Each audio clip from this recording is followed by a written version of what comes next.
कार्यालय सामग्रीको लगत संरक्षण सम्बन्धी जिम्मेवारी। कार्यालय सामग्रीको लगत संरक्षण सम्बन्धी जिम्मेवारीमा कुनै पनि कार्यालयले दैनिक कार्य सञ्चालनका क्रममा विभिन्न सामग्रीहरू प्राप्ति तथा प्रयोग गर्नुपर्ने हुन्छ। यस्ता सामग्रीहरूमा कलम, रजिस्टर, कम्प्युटर, फोटोकपी मेसिन लगायतका अनेकन हुन्छन्। यस्ता सामग्रीको प्रयोग तथा संरक्षण गर्ने जिम्मेवारी त्यस कार्यालयमा कार्यरत पदाधिकारीको हुन्छ। यस्ता सामग्रीको प्रयोगले वर्तमानको कार्य सम्पादनदेखि भावी कार्य सम्पादन गर्न समेत प्रयोग हुन्छ। यसरी कार्य सम्पादनमा प्राप्त सामग्रीको जिम्मा र सोको हानि नोक्सानी नहुने गरी संरक्षण गर्ने उत्तरदायित्व सम्बन्धित कार्यालय प्रमुखको हुन्छ। साधारणतया कार्यालयमा भएका सामग्रीको विवरण परिणाम अद्यावधिक राख्ने काम कार्यालय सामग्रीको लगत हो भने त्यस्तो सामग्रीको हानि नोक्सानी नहुने गरी सम्भार गर्ने कार्य संरक्षण हो। यसले कार्यालयको दैनिक कार्य सञ्चालनदेखि प्राप्त सामग्रीको मितव्ययिता उपभोगमा समेत भूमिका खेल्ने गरेको पाइन्छ। खास गरी वर्तमान समयमा प्रविधिजन्य उपकरण तथा अन्य कार्यालयसँग सम्बन्धित सामग्रीको उपभोग तथा व्यापकताले गर्दा पनि त्यसमा प्रत्येक कार्यालयले ख्याल दिनुपर्ने देखिन्छ। कार्यालय सामग्रीको लागत सामान्यतया भण्डारण व्यवस्थापन अन्तर्गत पर्ने भए पनि कार्य सञ्चालन तहमा रहेका कार्यालय सामग्रीको लगत भने कार्यालय प्रमुखले लेखा प्रमुखलाई जिम्मा दिने प्रचलन छ। त्यसैगरी अर्को टपिक छ नेपाल विद्युत प्राधिकरणमा कार्यालय सामग्रीको लगत सुरक्षण सम्बन्धी जिम्मेवारीको व्यवस्था। नेपाल विद्युत प्राधिकरण नेपाल सरकारको पूर्ण स्वामित्वमा रहेको सार्वजनिक संस्थान हो। यसको संरचनात्मक व्यवस्था तथा सेवा प्रवाहको क्षेत्र अनुसार कार्यालयको संरचना र सामग्रीको व्यवस्थापन गर्ने प्रचलन छ। प्राधिकरणको समग्र सामग्रीको लगत राख्ने र संरक्षण सम्बन्धी जिम्मेवारीको सम्बन्धमा संस्थागत र कानुनगत व्यवस्था गरेको छ। संस्थागत रूपमा स्टोर र स्टोर किपर तथा कानुनी रूपमा आर्थिक प्रशासन सम्बन्धी नियमावलीको व्यवस्था छ। प्राधिकरणको आर्थिक प्रशासन सम्बन्धी नियमावलीको परिच्छेद 6 मा सम्पत्तिको जिम्मा, लगत, संरक्षण र बर बुजारत सम्बन्धी व्यवस्था गरेको छ, जस अनुसार प्राधिकरणको समग्र चलअचल सम्पत्ति सामग्रीको जिम्मा र संरक्षण तथा सम्भार गर्ने उत्तरदायित्व सम्बन्धित कार्यालय प्रमुखको हुने र सो कार्य गर्न कार्यालय प्रमुखले आफ्नो जवाफदेहीमा तथा सम्भव आफू मातहतका लेखा समूहका कर्मचारीहरूलाई लगाउनु पर्ने भनी उल्लेख गरिएको छ। यो नियमावलीको विनिमय 35 मा सम्पत्ति र सामग्रीको लगत सम्बन्धमा समेत व्यवस्था गरिएको छ। सो क्रममा भौतिक संरक्षण, अभिलेख व्यवस्था, भण्डारण व्यवस्था, जिम्मा हस्तान्तरण, हरासकट्टी, बिमा, बर बुजारत, लागतको व्यवस्था गरेको छ। यसले समग्र प्राधिकरणको कार्य सम्पादनको क्रममा प्रयोग हुने सामग्रीको उपयोग र संरक्षण गर्न सहयोग गरेको छ। अर्को टपिक छ कार्यालय सामग्रीको लगत संरक्षण सम्बन्धी जिम्मेवारीको महत्त्व। कार्यालयको दैनिक कार्य सम्पादनमा नियमितता कायम गर्दछ। आर्थिक क्रियाकलापमा बढी पारदर्शी हुन्छ।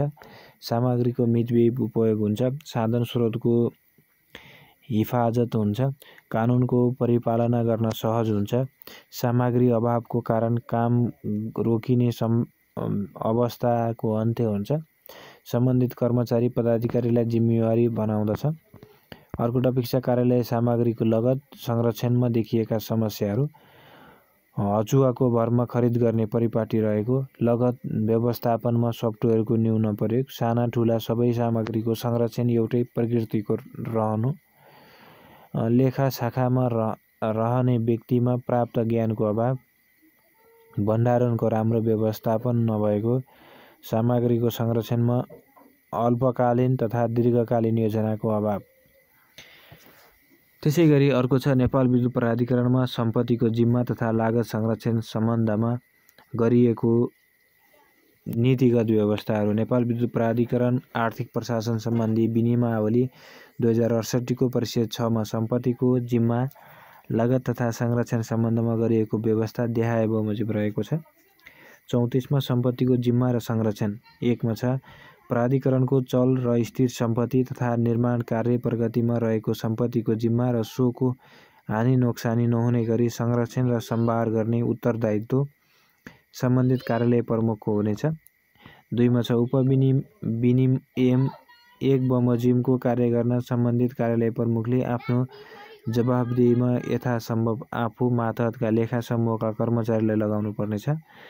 3 मा यस विनियमावली बमोजिम सम्पत्तिको संरक्षण गर्नुपर्ने कर्तव्य भएका कर्मचारीले आफ्नो कर्तव्य पूरा नगरेको कारणबाट कुनै सम्पत्तिको हानि नोक्सानी हुन गएमा त्यसको जिम्मेवारी निजले वहन गर्नुपर्नेछ। त्यसैगरी 35 मा छ सम्पत्तिको लगत। 1 मा छ विनियम 34 बमोजिमका अधिकारीले आफ्नो जिम्मामा रहेको प्राधिकरणको देहायका चालु र स्थिर सम्पत्ति समेतका अभिलेख तथा कागजात पूर्ण रूपमा अद्यावधिक गरी राख्नुपर्नेछ।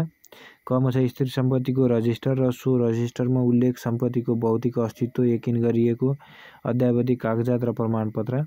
ख मा छ प्रत्येक वर्ष थप भएको स्थिर सम्पत्तिको पुँजीकरण गरिएको विस्तृत विवरण। ग मा छ स्थिर सम्पत्तिको भौतिक परीक्षण विवरण र सोको स्थिर सम्पत्ति रजिस्टरसँग जडान गरिएको विवरण। घ मा छ निर्माण कार्यमा प्रगतिको विवरण र सोको भौतिक परीक्षण विवरण।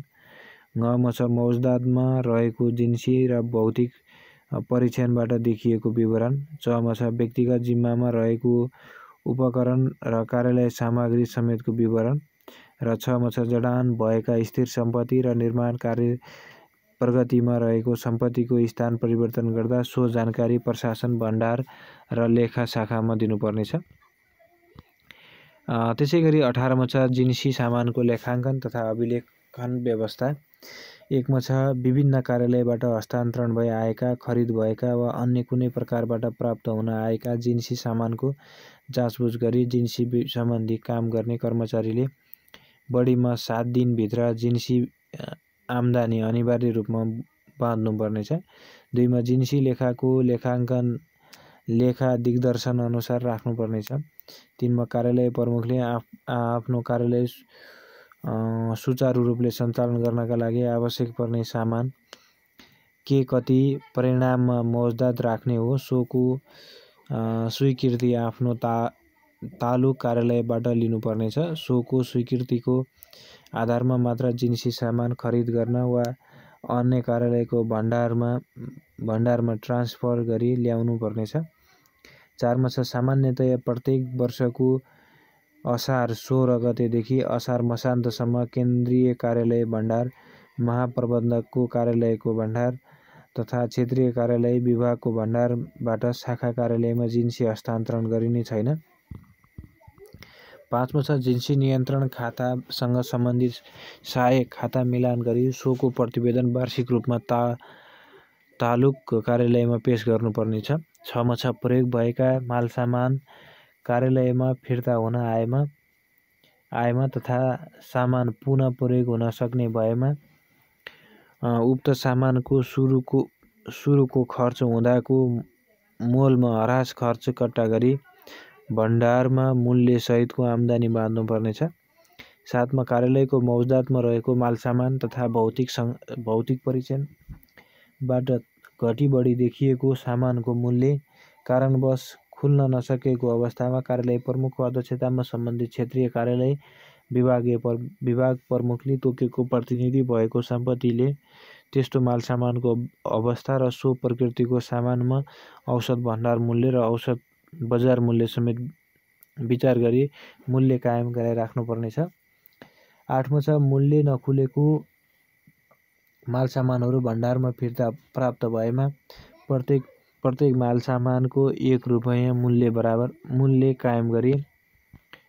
कायम गरी जिन्सी आम्दानी गर्नुपर्नेछ र उपविनिमय 7 बमोजिम सम्पत्तिबाट मूल्य कायम गरी समायोजन गर्नुपर्नेछ। त्यसैगरी 39 मा जिन्सी भण्डारण व्यवस्था। 1 मा छ भण्डारमा आम्दानी बाँधिएका सामानको कुनै हानि नोक्सानी नहुने गरी भण्डार गर्ने र संरक्षण गर्ने तथा यथा समयमा त्यसको उचित सम्भार गरी प्रयोगमा ल्याउन सक्ने अवस्थामा राख्न लगाउने उत्तरदायित्व सम्बन्धित कार्यालय प्रमुखको हुनेछ। 2 मा प्रयोग भएको मालसामान काम नलाग्ने भई आएको अवस्थामा फिर्ता हुँदा लिलाम हुने सामानको रजिस्टर खडा गरी लागत राखी छुट्टै स्थानमा भण्डारण गरी राख्नु पर्दछ। 3 मा जिन्सी खाता बमोजिमको जिन्सी मौजदात भौतिक रूपमा दुरुस्त राखिएको हुनुपर्नेछ। 4 मा छ खोजेको समयमा खोजेको सामान प्राप्त हुने गरी भण्डारमा बिन कार्डको व्यवस्था मिलाएर राख्नु पर्दछ। त्यसैगरी अर्को छ 40 मा छ व्यक्तिगत जिम्मामा रहेको सम्पत्तिको अभिलेख। 1 मा छ व्यक्तिगत जिम्मामा रहेको पुँजीगत तथा आयगत सामान कुन कर्मचारीको जिम्मामा रहेको छ सोको सुरु मूल्य परिणाम हरास र खुद मूल्यको परिणाम सहितको अद्यावधिक अभिलेख राख्ने र राख्न लगाउने कर्तव्य र उत्तरदायित्व सम्बन्धित कार्यालय र कार्यालय प्रमुखको हुनेछ। 2 मा व्यक्तिगत जिम्मामा रहेको सवारी साधन विद्युतीय यन्त्र computer camera fax photocopy machine scanner jewel औजार उपकरण तथा कार्यालय सामग्री आदि मध्ये प्रयोग भइसकेको टुटफुट भई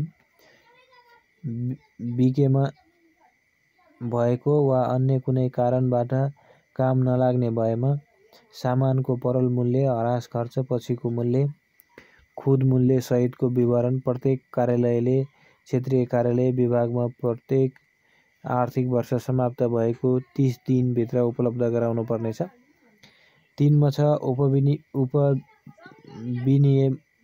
विनियम 2 बमोजिम विवरण प्राप्त गर्ने क्षेत्रीय कार्यालय विभागले प्राप्त विवरण एकीकृत गरी महाप्रबन्धकको कार्यालयमा 35 दिन र महाप्रबन्धकले प्राप्त विवरण एकीकृत गरी 40 दिनभित्र लेखा विभागमा पठाउनु पर्नेछ।